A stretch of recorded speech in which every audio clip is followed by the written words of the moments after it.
Boys and girls, this is the Undisputed Era. Adam Cole, Kyle O'Reilly, Roderick Strong, and you're listening to Going In Raw, baby. Hey guys, this is Charlotte, and you're watching Going In Raw. Going In Raw. That sounds terrible. What's up? It's your girl, Sasha Banks, the legit boss, and you are watching Going In Raw. You like that? Hey, friendo, Steve here. And Larson. And welcome back to Going In Raw, the only pro wrestling podcast you need to be listening to right here at youtube.com/Steve and Larson, and available wherever podcasts can be found. Be sure to hit that subscribe button and the notify bell next to it to make sure you're always getting new Going In Raw notifications. We're also available on the Patreon at patreon.com/Steve and Larson. We have a variety of reward tiers over there, including the $20 Patreon tier, which lets you put video questions on our Matt Chat show on Sundays. Yep. You also get the Friendo Care package, a comic book, couple stickers, a poster, and a postcard, all autographed or whatever is relevant to be autographed by Steve and Larson, packaged by Steve and Larson. Well, actually, it's sort of Steve.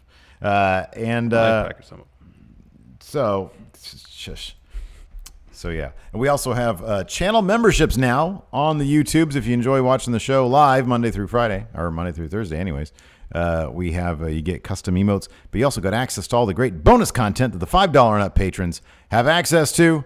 You're not recording right there. Say what? Not recording. It's supposed to be recording. But you're not recording. I'm recording here, so we're good. But it's always good to have a backup. You never know what's going to happen.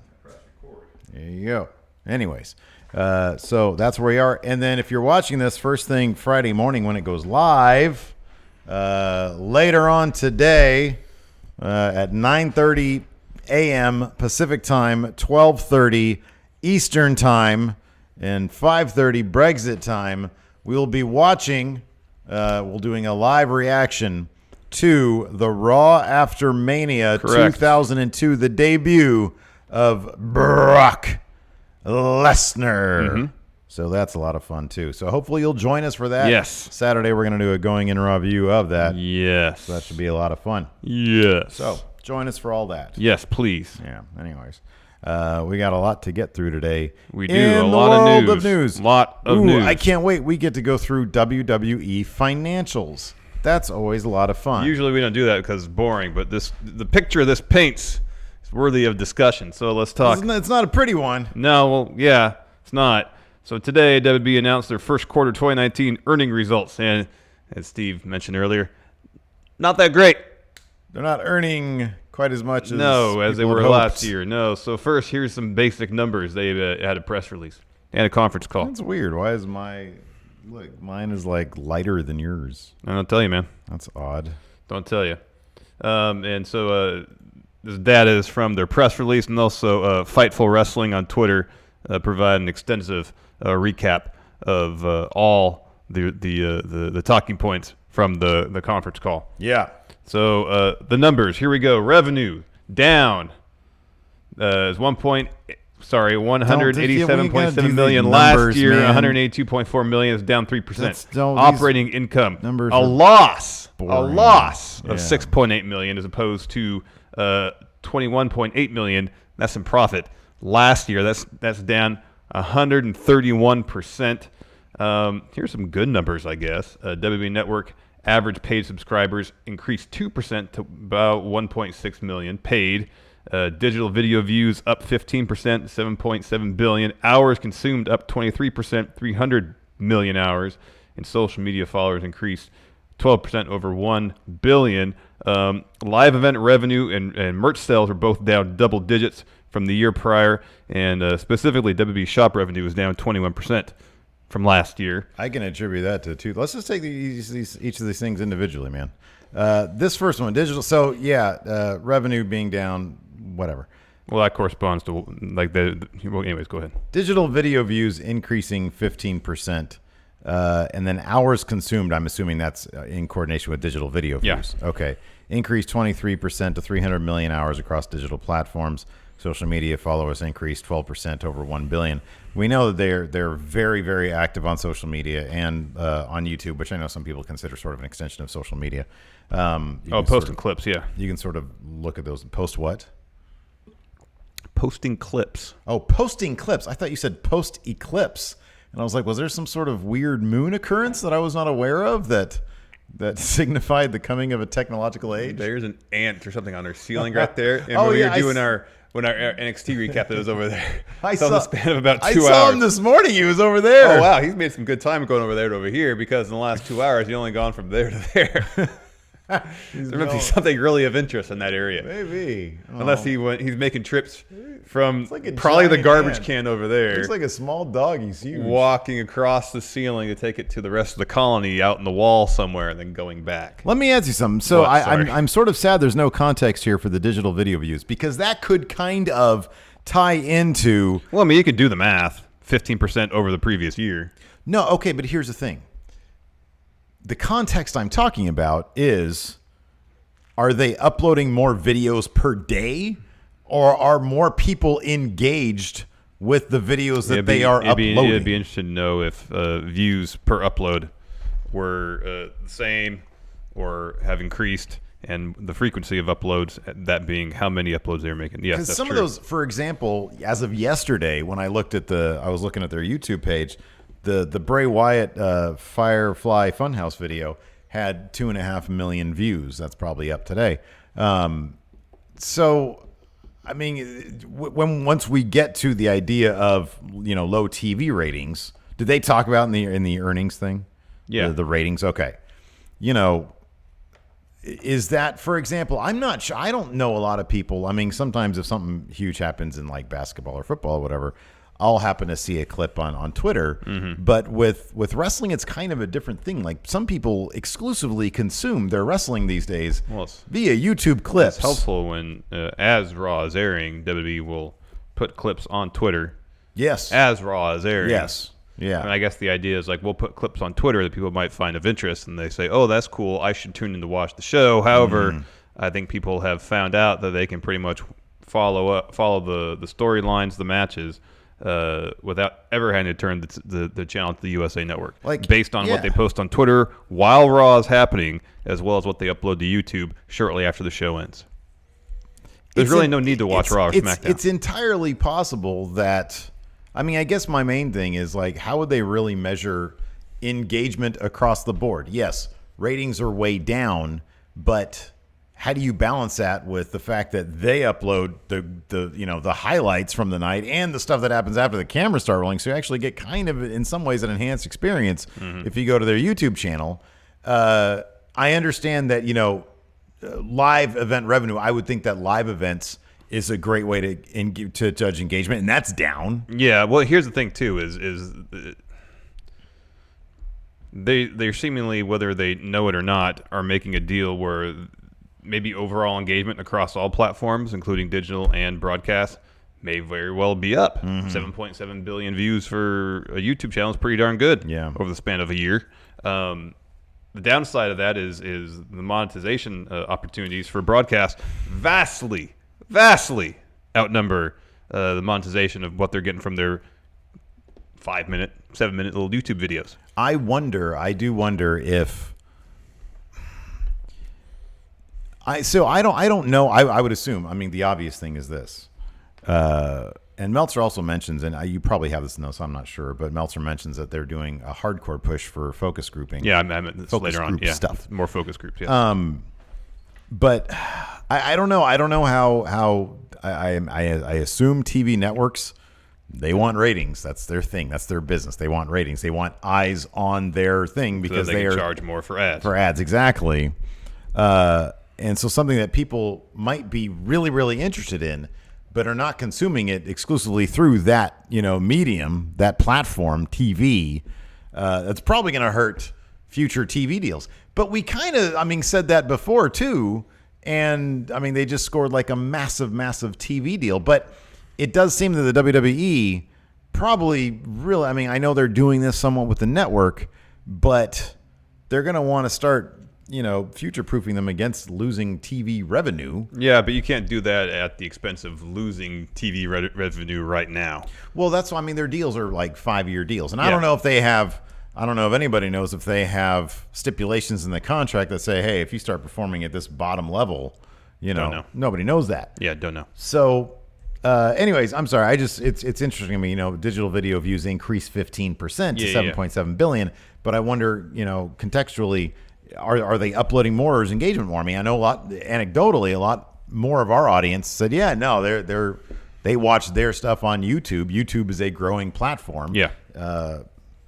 So to bring awareness to the product, but is it coming at the cost of people actually watching the product on the platform they probably would prefer?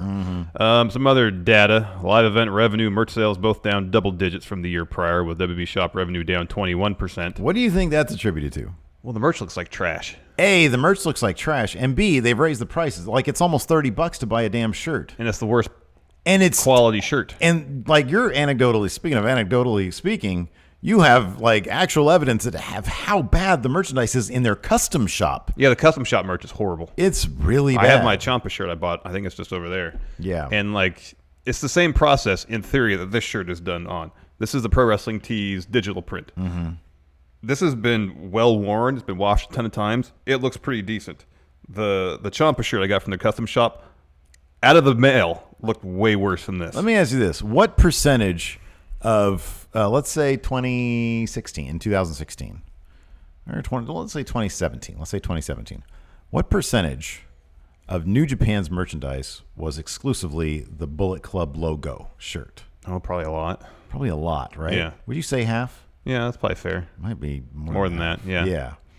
It's shocking to me. This is, it goes back to the count out we did prior to the Superstar Shakeup. And you can do this with Bullet Club. You can do this any number of things. If you have something really cool and a really cool logo, like, for example, back in the day. NWO shirt. The NWO shirt probably accounted for 80% of WCW merch sales.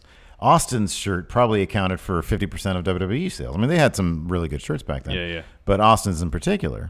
If you have one amazing shirt, but WWE seemingly, and they have all the resources in the world to do that, this could be up 50%. If they had one really, really well done shirt. The dude that does Seth Rollins merch for his wrestling school. That stuff looks great. If they had like one cool thing going on. Get a thing going with Blackcraft. Yeah. Official. Yeah. Like sold on W Shop. I know Aleister Black has a collaboration or has some collaborations with them, but I don't know if it's official WWE stuff. Yeah. Just some more interesting designs. Yeah, totally. And also it's way overpriced. And the quality is not good. The quality, they're thick and heavy.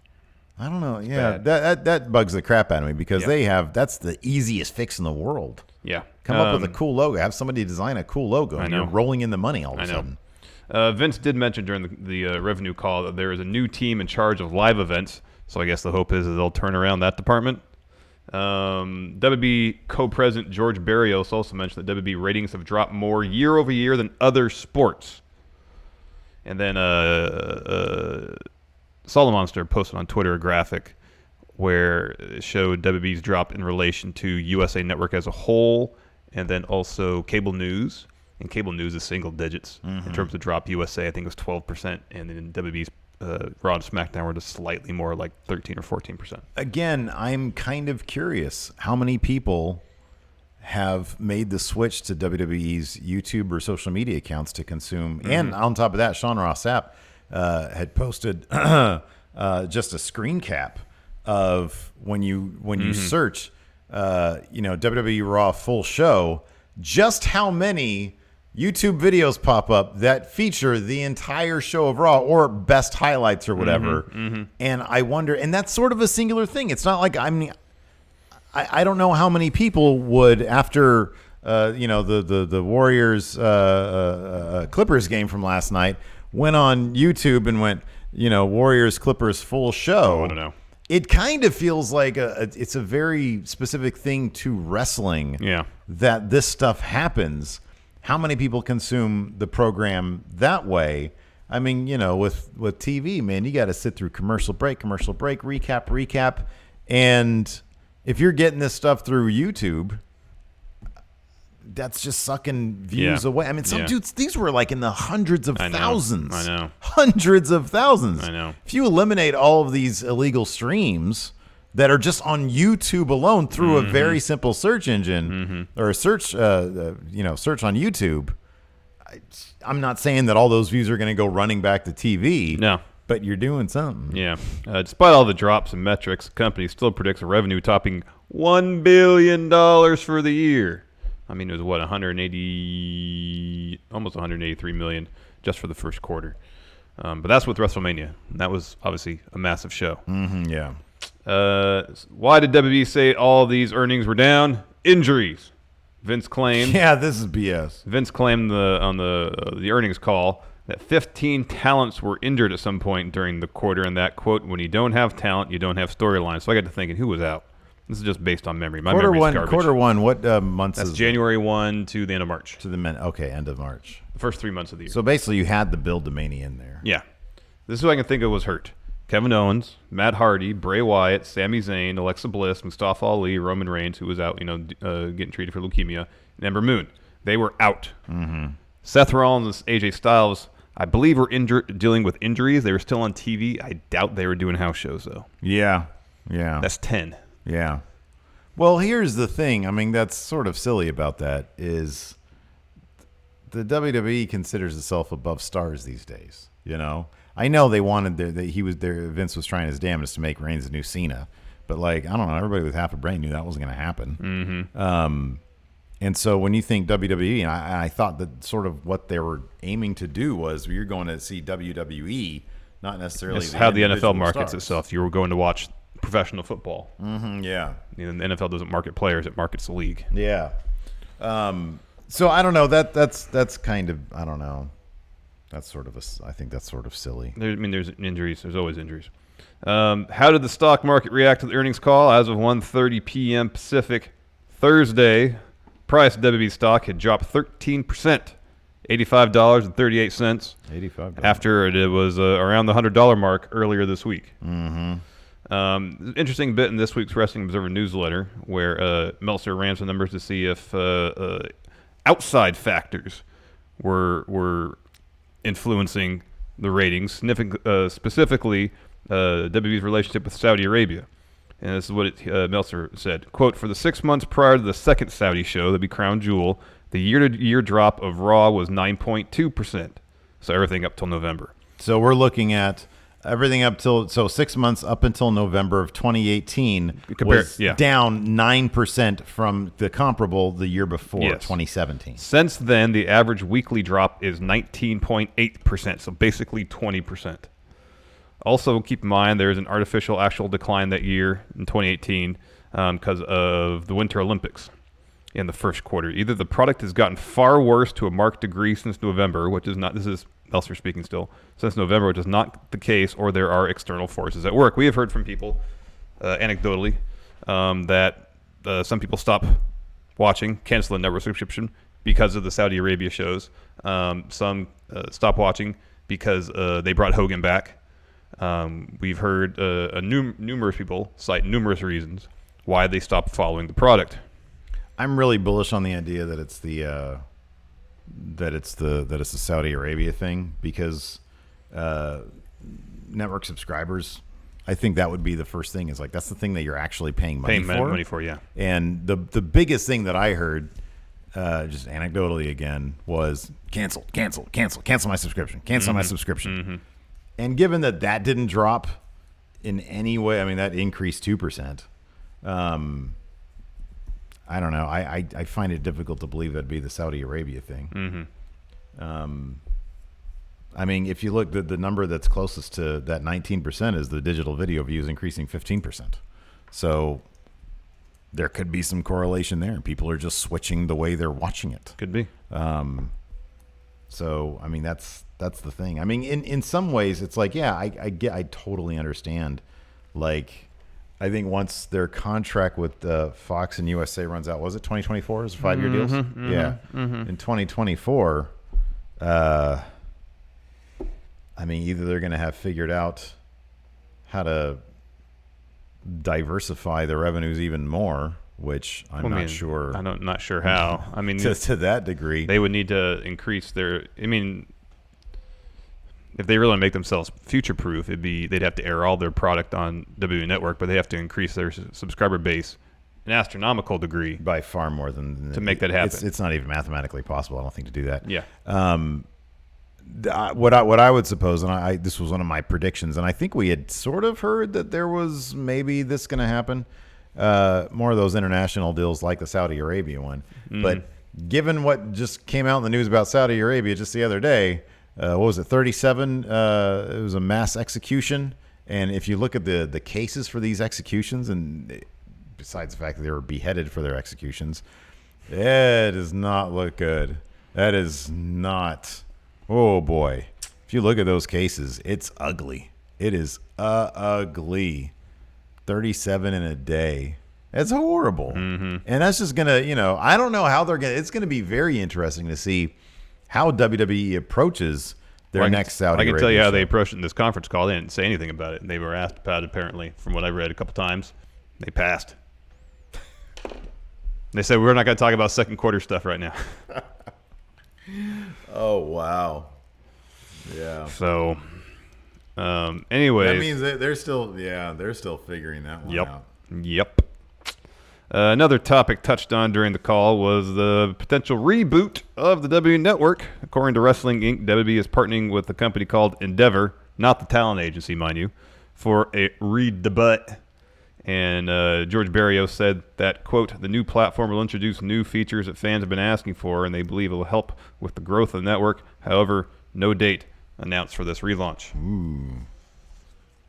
So, I mean, we've been hearing for a long time. What Tiered have you, system. As a fan, Larson, what have you been asking for?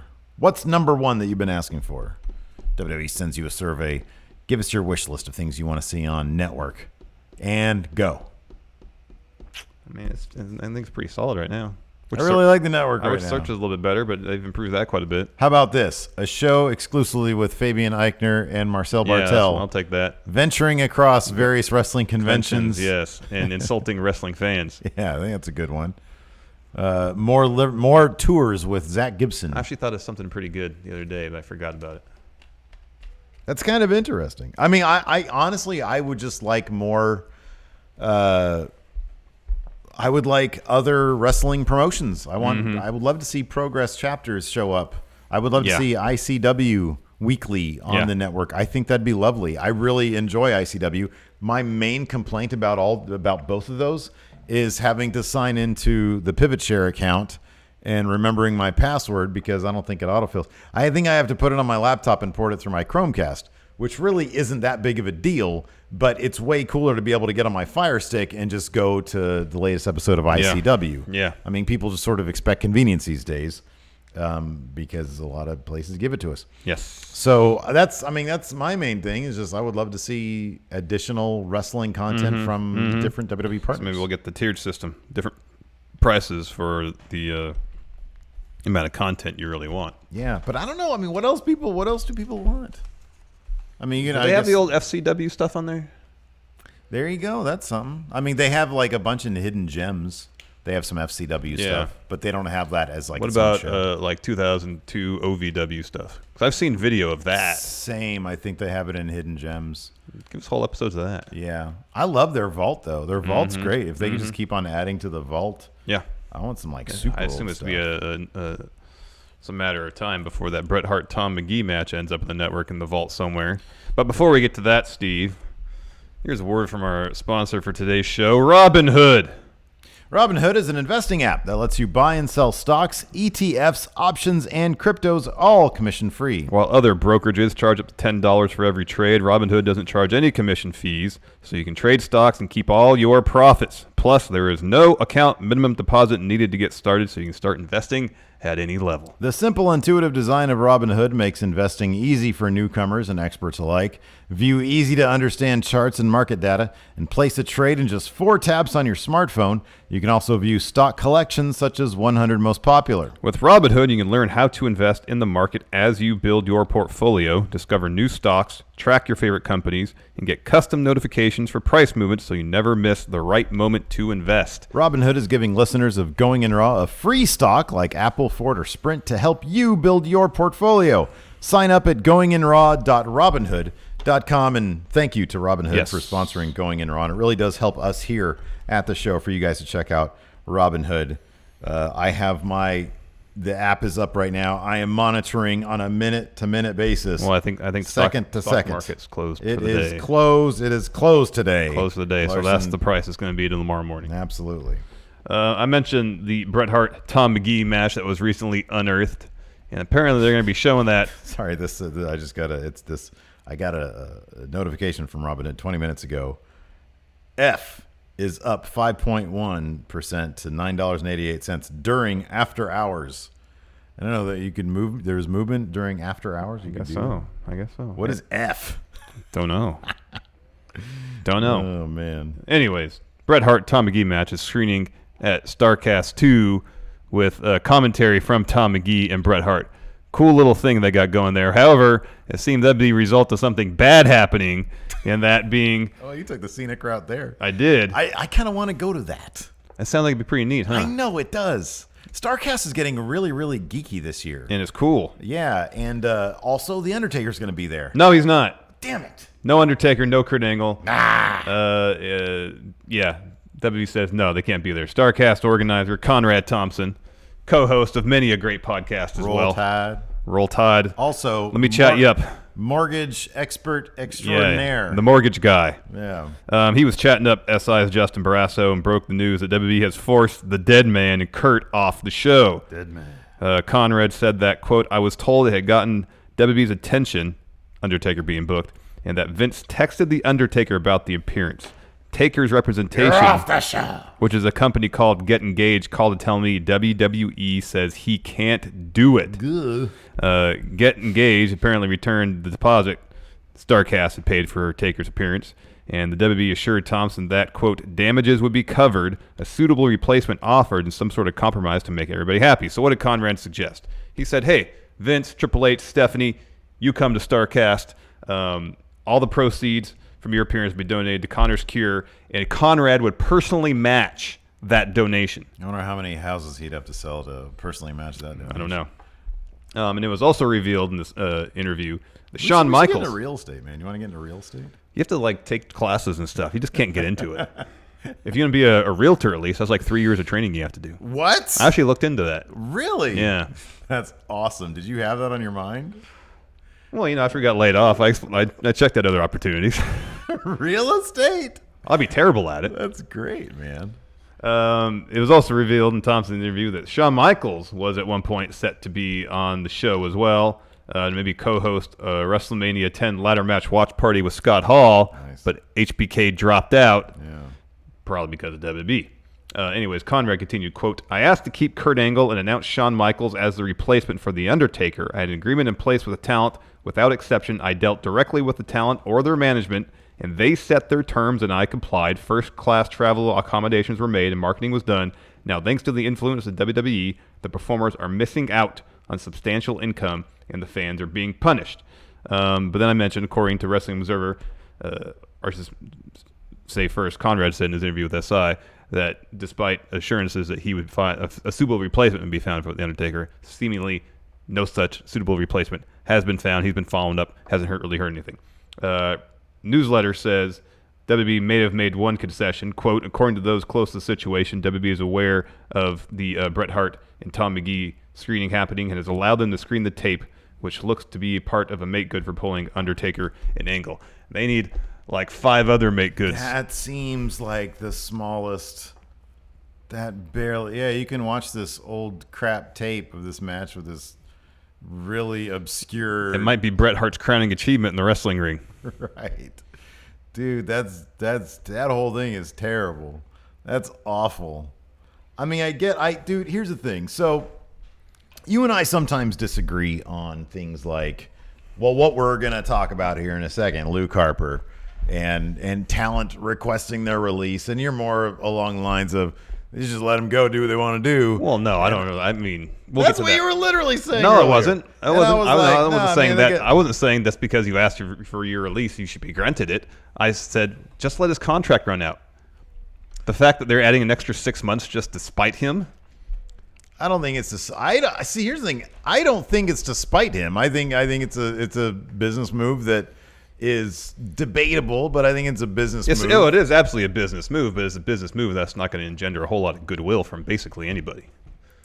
Well, you just got to understand what you're getting into when you sign a contract. But we'll talk about that in a second. We'll have a plenty good argument about that.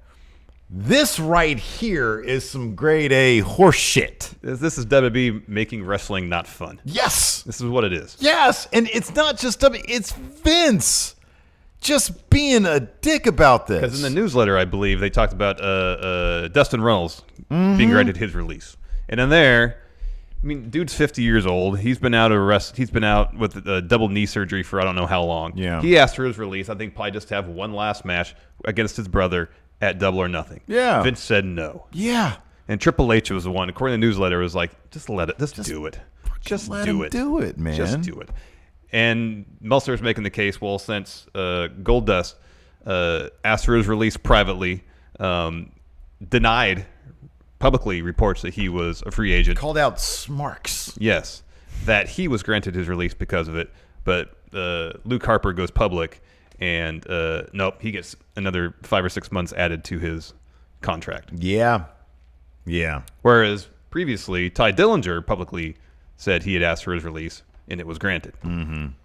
And he was saying, well, obviously what they're doing is if they don't think you're any threat to go to AEW, sure, go ahead. Yeah, well, and I'm okay with that. I am to a degree. I'm not saying they should release Luke Harper. Just hold him to the term of his contract. What's terrible, so we've always heard, like, through, various stories, what does Vince hate? Vince hates lawyers. He hates when you bring in lawyers, right? And so Undertaker signs an agreement, gets a deposit, is then legally obligated to go and do this thing. Yeah. Same with the Inside the Ropes deal. Yeah. And then says through the management company, no, because I've signed a new deal with WWE. And even though in that deal, apparently it was, you could keep the bookings you already made. Yeah. Vince says, no, I don't want, you can't do this. That's some bullshit. It is. And that is right there. You're violating contracts, and that's awful. That's absolutely awful. Like these events are a celebration of wrestling, and why it is that Vince McMahon can't wrap his weird old man brain around the fact that STARRCAST is not bound to All Elite Wrestling.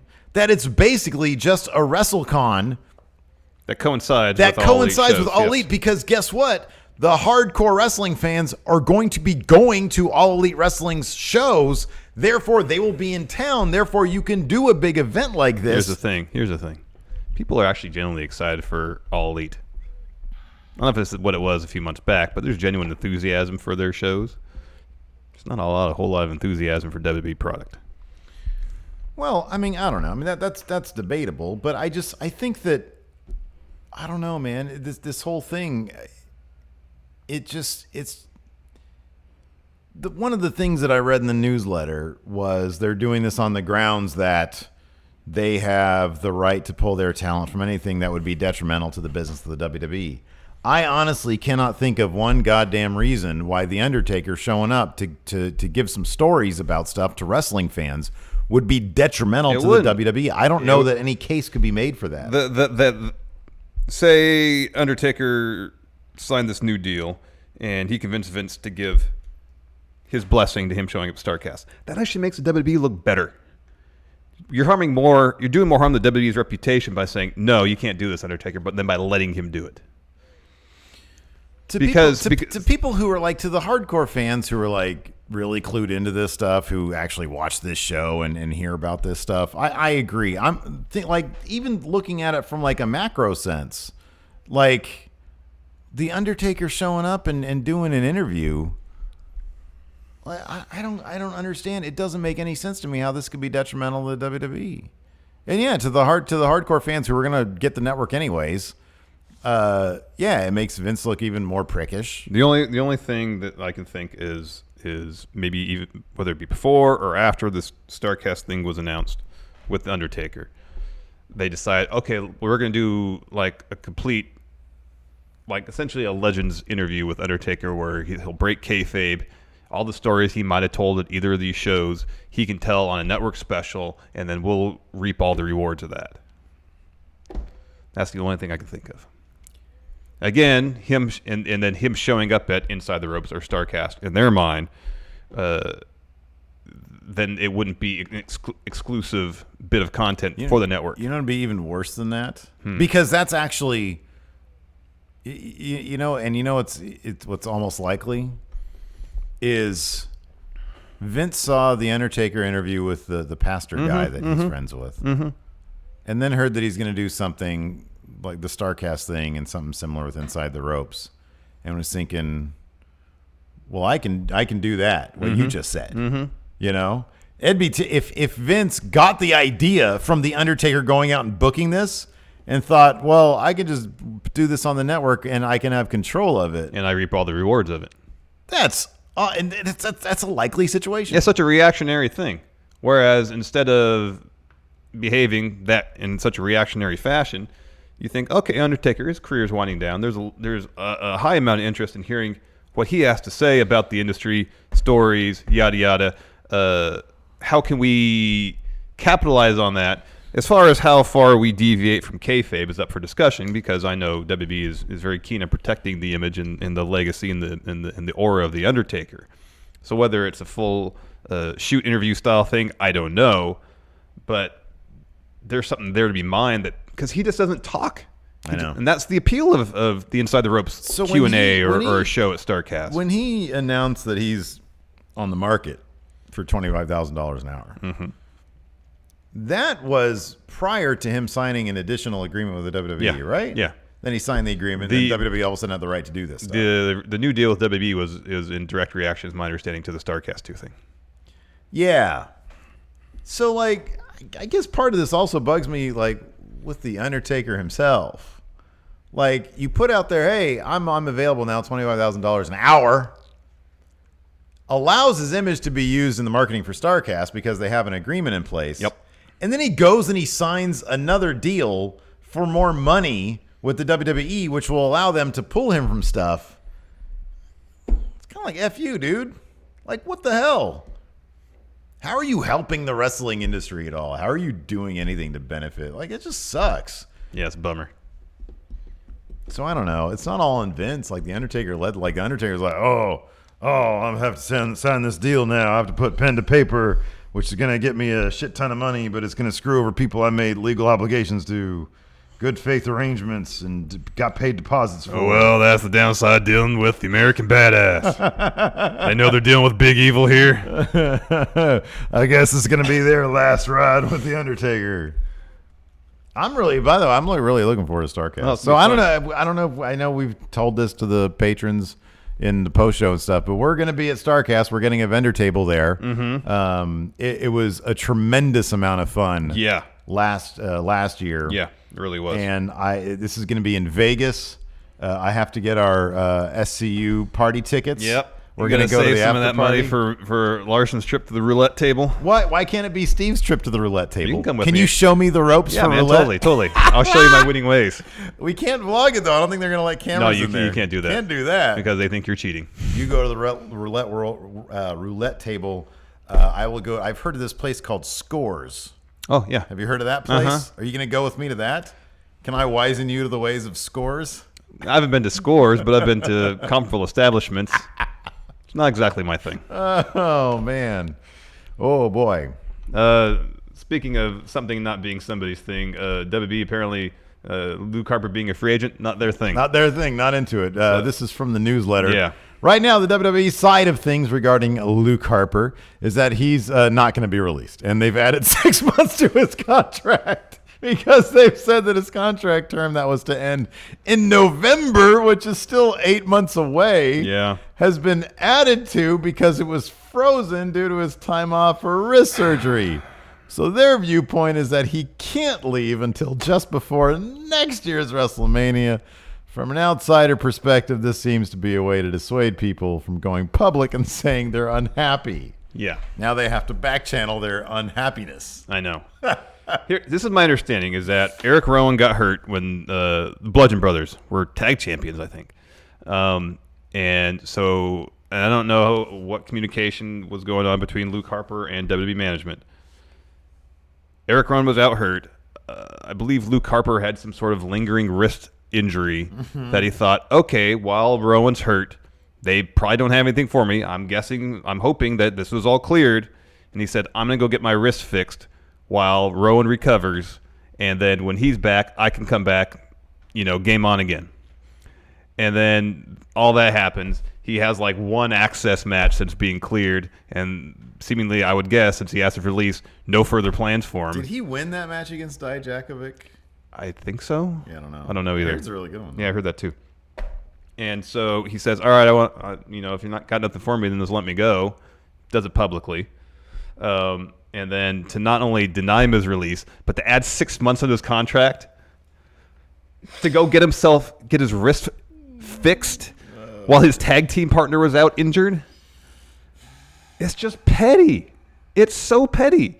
Like, if you don't want to grant him his release, I understand that. He signed a deal. It expires in November. I get that. Then don't grant him his release. But to add the extra 6 months on it, it's a terrible look.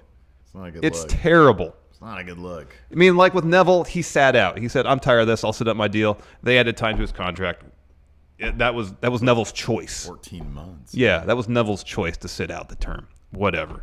But because Harper got hurt, he wanted to get himself fixed while his tag team partner was recovering from injury so that when they came back, they would come back full strength. Mm-hmm. And then he's essentially punished for that. Mm-hmm. That's garbage. I'm trying to think, how would you, if you're Luke Harper and you gave 0 Fs, what's a way to get the crowd? Here's the thing. You've got from now, here's the thing. What would you do? How would you do this? You have from now until next year's Mania. Gosh, almost a year. To try to okay, how do I make the most out of the time between now and next year's Mania to make the most of my name so that once that time comes, I can split and be in the best position possible? Here's the worry for him. He's already publicly said he wants out. Yeah, right. You have the club who haven't publicly said they want out, but every indication is they want out. Yeah. Where are they? We don't see them anymore. Right, yeah. So that's the worry for Luke Harper is that, yeah, he'll get his downside. He'll get paid. He might work house shows, but he's not going to be on TV. Yeah. So he can't enhance his brand. Yeah, he can't really, get the crowd behind him. Well, like drop little Easter eggs, little clues. He can just go on Twitter and say, hey, it's Saturday. You know what that means? Yeah. And have like a counter for when he's a free agent. Yeah. That's it. Have a counter. There it's you like, go. you know what that means? Only X number of days left till Yeah. Whenever. Only 356 days left. You should start doing Twitch streams and do some shoot interviews. Oh, dear. On Twitch. Yeah. Has anybody ever done a shoot interview while they've been in the company? Not that I'm aware of. I could be wrong. Time to pioneer that. Yeah. Because I don't know. I don't know what to do. Look, I feel you. I do. I feel I really do. What makes more sense? WWE doing? I think. See, here's the thing. I don't think it's really. I don't know, man. So if you look at, somebody sent us a question on Twitter for today's show, and they showed us All Elite Wrestling's roster. Would Luke Harper, would Brody Lee really make that much? Would it turn this wrestling roster into, oh my God, I didn't see that man before, it was crap, and now they've got Brody Lee. No, he wouldn't be on the other hand, a game changer, but he'd be a great addition. If you put Sasha Banks on there, I could kind of see it in the case of Sasha Banks. Go ahead, sit out. We're going to add whatever we can add to your contract because we know that you're kind of a needle mover. She's totally. A bit of a needle mover. Yeah, totally. I think Luke Harper has a lot of great potential that we have not unlocked. But here's the thing. For him to unlock that potential, it's a basic revamp entirely of his persona. We have never seen Luke Harper at even 50% of what he can do. We've never really heard a promo from him that was on TV anyways. I mean, the Bludgeon Brothers did. But those are all really super scripted and bad fake stuff. teeth and super scripted. So it's not like there's an immediate. It's like he's still going to be a bit of a project. So it's kind of puzzling. I mean, it does seem that this is kind of an example that they're making out of him. And they want the perception out there that talents aren't happy, and then when talents express their displeasure is what they do. You think it's going to make anybody happier? I mean, I'll put one thing it's definitely going to do, if this is going to evolve into a real, actual war over talent, it's going to make people examine their contracts a hell of a lot more, which is what they should be doing anyways, and say, if I'm injured, you're not, I don't want that clause in there where you can add time. That's not the case in any other sport that I'm aware of. None of the major league sporting organizations, if you sign a 7-year deal and you miss a whole season because of injury, you don't get another year added to your deal. Yeah, but this is more similar to, like, if you sign a movie contract and you get injured during the course of the movie and production has to be put off 6 weeks, you can't go film another movie until you're done with this one. And that's a more similar analogy than sports. Yeah, I don't know. This is fakey entertainment. I know, but it's still athletically based. Yeah, I'm just saying, So yeah, man, I don't know. It's a bit on the bunk side. The adding the 6 months, that's bunk. It is bunk. That's bunk. If you would hold him to the term of his contract, can't argue about that because he signed the deal. Adding the 6 months is garbage. So I don't know, man. Garbage. I don't know. You're just gonna sit around. He'll just probably do a few house shows and sit around and collect his downside, I guess. Yeah. I don't know what you do, man. Maybe you start up a Brody Lee Twitter account. Yeah. Or you just change your name to Brody. What if he just starts being Brody Lee on Twitter? He just takes all the references to WWE off. Yeah. And just drops Brody Lee promos on Twitter. Yeah. There you go. I'm the hottest 12 months in waiting free agent. Yeah, I know. I'm the hottest would-be free agent in wrestling. I don't know what you. Yeah, I mean, all they can do is just show up in other promotions with a mask on. They won't know. I'm sure they would. Let's go to indie shows with a mask on. People think they'll see it's CM Punk. Yeah, right. Wow, Man, CM Punk has really got huge. tall. This dude GTS is everywhere. People think you're CM Punk. Done. Now this is an interesting bit of information from the Observer. About to get the penis plex. Yeah, the U-porn plex. Quote, WWE has had communication with Joey Ryan. Ryan has not given an official offer as of earlier in the week, but they contacted him after getting word he was a free agent. So they read the wrestling news site and heard, he's out of his Lucha Underground contract. Yeah. When the word was out that he was let out of his Lucha Underground contract and asked if he was willing to move to Orlando, wrestle a few years there, and then move into a coaching position. So they're looking for Joey Ryan to be player coach for a while and then settle into a comfortable retirement. Coach. Yeah. A comfortable retirement at Del Boca Vista. Yeah. So probably I wouldn't be surprised it's a similar deal that maybe they offered Cassius Ohno at one point. It seems like a similar thing, yeah. I wonder if it's... Or he could act as gatekeeper in NXT. Yeah. And then eventually just coach full-time. Yeah. Yeah.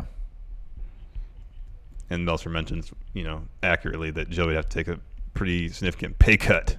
Well, yeah, Joey. I mean, that's the bottom line is if he said, "Hey, I'm making X number of dollars doing my thing on my own time, my own schedule.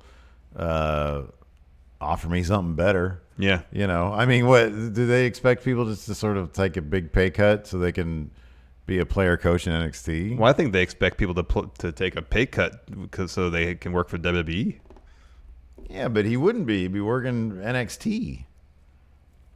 Well, it's under the WWE He can't even do his gimmick there. No. You can't be rubbing your freaking lollipop on your ball sack and then putting it in Damian Priest's mouth, Bugenhagen's mouth. No, you can't do that in NXT.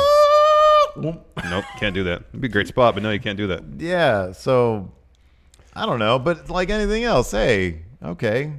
I mean, maybe they're offering him job security. Hey, as a coach, Could be. I don't even know if the coaches get health insurance there. Didn't we read somewhere that they don't? That they're even their independent contractors? I don't know. That'd be weird. Say, hey, give me a good deal. Make me an employee. Make me a good offer. Give me health insurance. Make me a good offer. Retirement. Well, it's WWE. Okay. So? Well, can I pay my bills? How about this? When Smud sends me a bill, can I send it to you and you'll pay it? No. Okay, well, What are you offering? Then. What are you offering then? I live in sunny LA and you want me to move to that humidifier Florida in Orlando? Hot rain? No, I'm good. Thank you. I live in Los Angeles. I'm from Hollywood. Yeah. But look, if he signs with them, it's going to be because they offered him a better deal. Because Yeah. he said multiple times, no, I make more money. Doing his own thing. Yeah. Anyways, we got some questions. We do have some questions. Got a lot of questions. People have a lot of questions. And they want them answered And immediately. they want them answered immediately. Exactly. Oh, that was a good question from Mikey Omega. If the current main roster champs were This dude, hold on a second. I'm What? calling this dude out. He got on Twitter yesterday and said, hey, do any of you people out there use the self-checkout to try to steal stuff and stick it to the man? And I'm like, number one, have you ever used a self-checkout? You can't do that because they have the Indiana Jones weight scale thing. Mm-hmm. There's where- cameras on those registers too. Yeah, you're like looking at yourself. And then all he sent me, because I called him, I was like, what are you talking about? You can't, it's like, it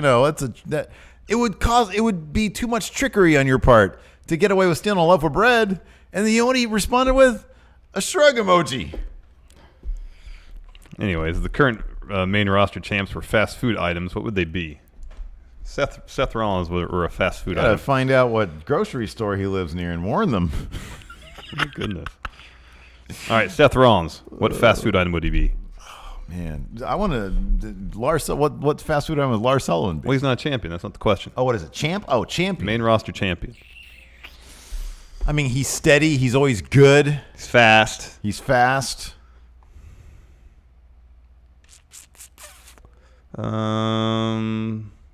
Like a grilled chicken club. From where? See, Anywhere. I'm thinking he's like a Del Taco chicken taco. Oh, all right. Because he's the Dependable. best. The workhorse. Yes, gotcha. He's the okay. best. Yeah, it's good. It's good. Yeah. Becky Lynch. Something with like a burger with two patties on it because Well, she has two belts. How about this? Number one, so at Del Taco, the meal there is This could be a whole Del Taco menu item for the champion. at Del Taco, you get it's like the number 9 is the 2 tacos. Yeah. And then she's Irish, so she's French fries that go, and then she's with Seth romantically, so Yeah. they're in the bag together. All right. They're bagging each other. All right. My Lord. She's French fries. That's terrible. That's awful. She shouldn't be French fries. Come on, that's horrible. No, that is horrible. She's the angry Whopper. All right. They haven't freaking. They have the new Angry Whopper, but it's a There's normal no red bun. Normal bun. It's just the angry Whopper that we got. Yeah, which was a mistake. So now it's Mistake Whopper. Yeah. Who else is Botch champ? burger. Who else is champ? Samoa Joe. I feel like he's a big cheesesteak. Mm-hmm. Oh, that sounds good. It does sound hella good right now. I had a fucking Lunchable for lunch. Um, I'm 8 years old. Who's Intercontinental? Oh, Finn Balor. Lean, thin, real. that's the Chicken Club. Chicken, well, dude, he's asking for fast food items. What chicken club? It needs to be something iconic, man. Come on. I mean, is there an iconic Chicken Club from a No, fast there food isn't. place? That's why it can't be a chicken club. From Wendy's. Church Jackson. Who would win in the CZW-style deathmatch cinematic three-way dance? Bill the Butcher from Gangs of New York, Daniel Plainview from There Will Be Blood, or Anton Chigurh from No Country? Anton. Yeah. Anton. Yeah. He killed way. I mean, it'd come down between Anton and Bill the Butcher. Yeah. They were actually fighters. Daniel Plainview just struck a pathetic, weak priest with his bowling pin. Mm-hmm. So yeah, no, man, it's definitely Anton Chigurh. Yep. Quentin, what pay-per-view or event would you like to time travel to and sit in the crowd for? It's old timey shit, man. Survivor Series 97. Take me to like the 1920s or something. See some, I don't know, Hackenschmidt. I don't know when they wrestled. Survivor Series 97. Anthony Casillas. You can get spat on. You can catch. You're gonna be in the Bret Hart splash zone. Well, just if no. There had to have been a little collateral damage, I'm sure, right? yeah. After Kevin Owens gets his title shot, if Kevin Owens loses, who will be next in line for a title opportunity? His pick is heel Roman Reigns. Orton. Yeah, it's going to be Orton. Mr. Triple Mania, Juan Guerrero Jr. Will there be a Going in Raw Las Vegas edition shirt for STARRCAST 2? Also, can you take some of the Chicago logo shirts to Vegas? I'd like to buy one from you guys in person. So we will be bringing A little bit of everything, I think. A little bit of everything. We will definitely have that. I don't know if we're going to have a Las Vegas shirt for STARRCAST 2. I kind of have an idea, but we need to talk to some people, and we need to talk to each other about that. Mm-hmm. So I don't know. If nothing else, we'll definitely have a print you can take with you.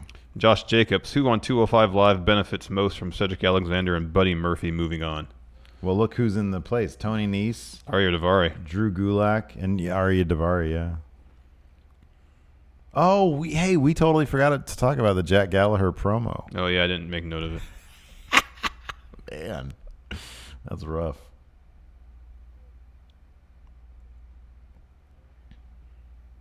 Oscar Silva is the one who sent that All Elite Wrestling poster over. He says, will All Elite Wrestling's roster ever even come close to WWE's? No, it's impossible. They have too much money. It's a good roster, though. It's a decent roster. Well, let me ask you this. You got to stack up the rosters between All Elite and Impact. Who's got a better roster? Well, I mean, All Elite's got Kenny Omega and the Young Bucks. The top of the roster in All Elite's way better. So I'll grant you Kenny Omega, but to be honest, these days I kind of prefer an LAX match over a Young Bucks match. Well, you got Jericho, you got Jericho and Omega at the top of the card, along with Cody. Tag division is looking solid with the Young Bucks, Lucha Brothers. You got Pac on All Elite. Pac's better than anybody in Impact. You got Hangman Page. He's awesome. Yeah, SCU. You got Pac, Pentagon Jr., Kenny Omega. Yeah, it's a solid roster right there. Sammy Guevara, he's gonna be good. Mm-hmm. Don't forget Trent and Chuck Taylor. How could I forget them? You got Joey Janela too. That's really good. And plus, you got people that I've never heard of. They've got Brandon Cutler. They're gonna win the ratings war on Brandon Cutler alone, I think. You know what actually solidifies it for me is Excalibur. Hell yeah, man! He's on the commentary team. That makes me so happy. That's the shit. Does Jim Ross know what he's getting into by being there with Excalibur? I don't know. I just really wish. Is Excalibur gonna be able to bite his tongue when JR says that crazy shit like he's on New Japan? I don't know. They're already doing trial runs of commentary though. Did you see that? Cody posted. Yeah. What did he say? He said, "It's odd that Adam Cole didn't come here under his given name, fat piece of shit." That was Chuck that said that. Was that Chuck that said that? Okay, said that. Whatever. It's Chuck that talks trash about Adam Cole when there's a suicide dive. I'm surprised his fat ass get between those ropes.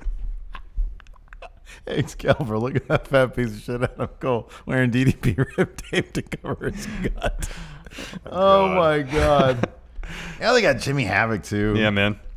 It's a weird roster, man. It's such a weird roster.